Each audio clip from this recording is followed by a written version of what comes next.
We have to ask ourselves why it takes so long for some people to learn anything new. There are many nations in the world that have a problem learning things that are new to itself. Like Australia, for instance, where I live, has taken forever to learn that eucalyptus trees may be beautiful and signify some primordial past that the Aboriginals lived in, where they're extremely dangerous to life, but somehow they hold on to the fact they want to live amongst the gum trees. Regardless, they keep burning their houses. But that's just one example. The other example of refusing to learn or unable to learn, inability to learn, inability to come to terms and adapt to circumstances is the EU itself. This bunch of bureaucrats in Brussels never learned anything from Hitler or Marxism or any of these fundamentally draconian and regressive regimes. It just has become a dictatorship that hates the idea that anyone questions its power. The lady in Parliament over when the blonde-haired lady in Parliament questioned Nigel Farage's use of the word hate, and he said the people of Britain hate being living under Brussels, which is a dictatorship. It's nothing to do with hating of a person or her or anyone. It's the hatred of fear, if you like. Fear is a cause of hatred. Now, fear of living under a dictatorship, such as Brussels has become, the EU has become, is creating a hatred towards it. It's not towards any individual. It's the idea that these individuals in the Brussels are fermenting a civil war and civil unrest within Europe by their own inability to come to terms with the failure the EU experiment has become. Because they cannot.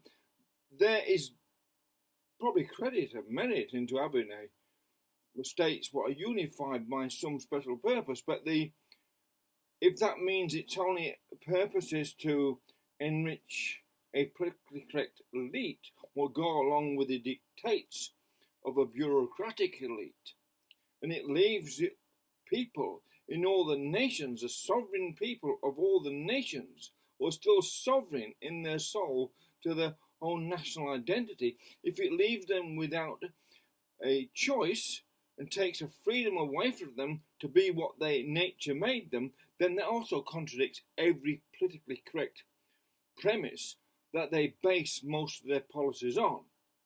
Like the politically correct thing about gender, you are what you are, you must be accepted and tolerated because you're a transgender person or you're this, that, or the other. But apparently you can't be accepted if you're British, or if you're Polish, or if you're French, or if you're Dutch, or if you're Italian or Spanish or Greek. You can't be accepted. Your national identity is not acceptable unless you're from Africa or some Islamic country. Then you've got to accept that national identity. But there's no such thing unless you cannot force integration.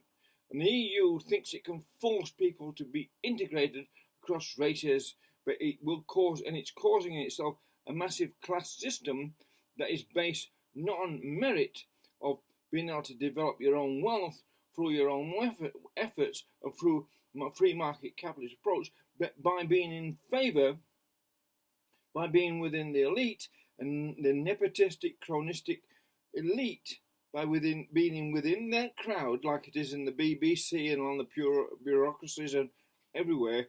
It is within these people that will becoming an elite that then become a dictatorship, just like Hitler's dictatorship, just like Marxist dictatorship in Stalin times and Mao Zedong's times, and all turn out to be a failure to the people. So for this, we must take our hat off to Nigel Farage, the greatest hero of the Western world above anyone at this moment, and as he's working with other great leaders like Donald Trump, which the left cannot wait to try and destroy, not because of Donald Trump in particular, but because what they fear shall be exposed about them if they do not get to impeach him and stop him becoming president for a second term, and then after they've exposed themselves as traitors influenced by foreigners like George Soros, saying, oh, Mr. Trump has made this terrible thing but need to impeach him, yet the left forget Obama paid Iran $150 billion to help finance terrorism. I mean, That's not an impeachment. That's not something, and the left approve that. The Dems approve that. That's off the boil.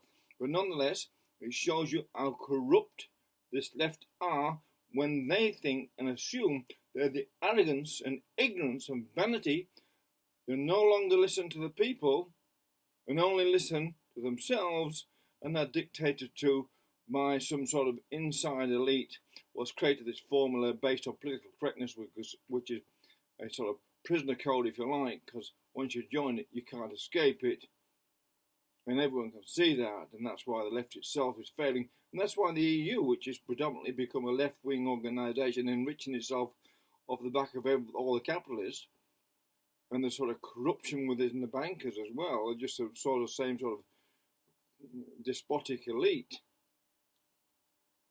They cannot actually carry on because they themselves cannot adapt. They're fixed in their thinking. Don't like democracy because democracy allows a fluidity of thinking, and it allows a sovereign individual to ask questions about the authority, and that's the one thing these elite and these EU are against. And that's why in the end everyone will turn against the EU, and the EU is actually at war. There's no doubt about it. The EU itself, the EU elite, are at some psychological warfare with the average and general populace of Europe. And it won't be too long in the future before Europe becomes into a sort of civil interaction because of the EU. Now, the sooner it can say, well, hang on, we might be wrong, the sooner it shows a sign of having some sort of intelligence. At the moment, the EU shows no sign of having much in the way. It's clever, sounds clever, but it has no sign of having any intrinsic intelligence, and gives it insight to its own limitations and incapabilities. And that's a really fundamental error in all dictatorships.